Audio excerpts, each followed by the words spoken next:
and welcome back to Reading with Purpose. Today we're continuing with Character Building by Booker T. Washington. Speech number 4 on Influencing by Example. A few evenings ago, while in Cincinnati, I was very pleasantly surprised after speaking at a large meeting to be invited by a company of young colored men to attend for a few minutes a reception at their club room. I expected, when I went to the place designated, to find a number of young men who perhaps had hired a room and fitted it up for the purpose of gratifying their own selfish pleasures. I found that this was not the case. Instead, I found 15 young men whose ages ranged from 18 to 20 years who had banded themselves together in a club known as the Winona Club for the purpose of improving themselves and further for the purpose, as far as possible, of getting hold of other young colored men in the city who were inclined in the wrong direction. I found a room beautifully fitted up, with a carpet on the floor, with beautiful pictures upon the walls, with books and pictures in their little library, and with 15 of the brightest, most honest, and cleanest looking young men that it has been my pleasure to meet for a long time. It was a very pleasant surprise to find these young men, especially in the midst of the temptations of a northern city, in the midst of evil surroundings, banded together for influencing others in the right direction. These young men came together and at their first meeting said that they were going to band themselves together for the purpose of improving themselves and helping others. They said that their first article in their constitution should be to the effect that there should be no gambling in that club, that there must be no strong drink allowed in that club, and that there should be nothing there that was not in keeping with the life of a true and high minded gentleman. I repeat that it was very pleasant and encouraging for me to find such work as this going on in Cincinnati. What was equally gratifying and surprising was that at the close of the reception, they presented me with a neat sum of money, which they had collected, and asked that this money be used to defray the expenses of some student at the school here. Now, the point I especially want to make tonight is this. All of you must bear in mind the fact that you are not only to keep yourselves clean and pure and sober and true in every respect, but you owe a constant responsibility to yourself to see that you exert a helpful influence on others also. A large proportion of you are to go from here into great cities. Some of you will go into such cities as Montgomery, and some perhaps will go into the cities of the north, although I hope that most of you will see your way clear to remain in the south. I believe that you would do better to remain in the country districts than to go into the cities.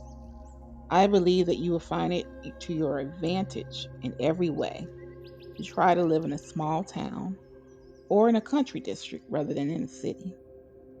I believe that we are at our best in country life, in agricultural life, and too often at our worst in city life.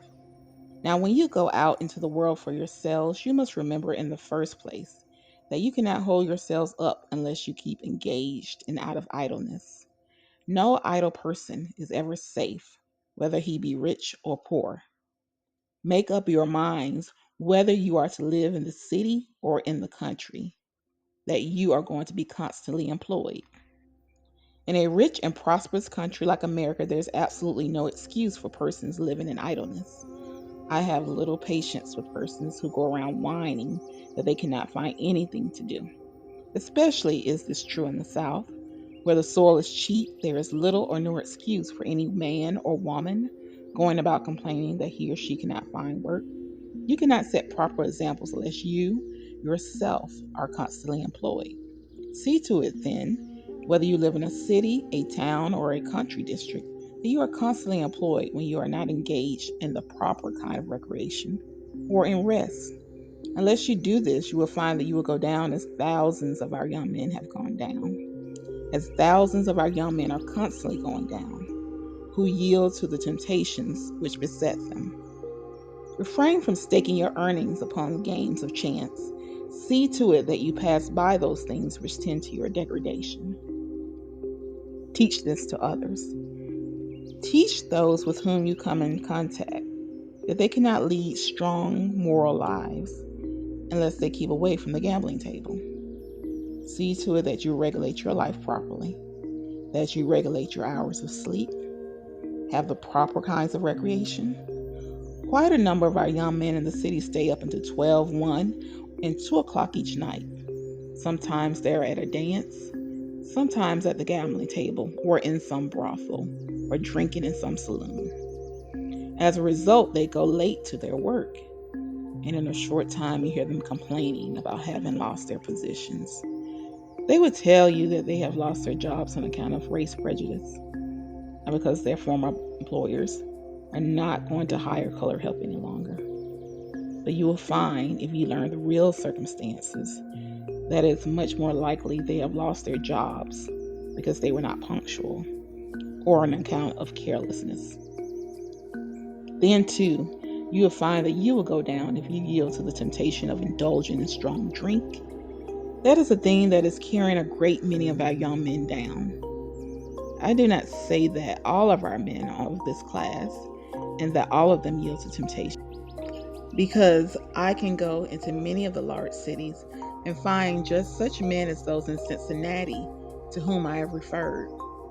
You cannot hope to succeed if you keep bad company. As far as possible, try to form the habit of spending your nights at home. There is nothing worse for a young man or a young woman than to get into the habit of thinking that he or she must spend every night on the street or in some public place.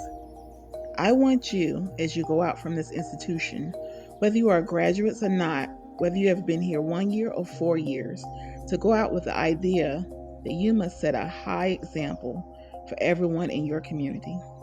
You must remember that the people are watching you every day. If you yield to the temptation of strong drink, of going into bad company, others will do the same thing. They will shape their lives after yours.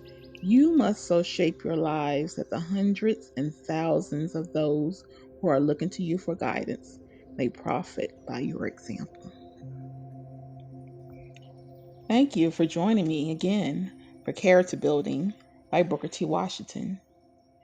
And next time, I'll be reading speech number 5, The Virtue of Simplicity.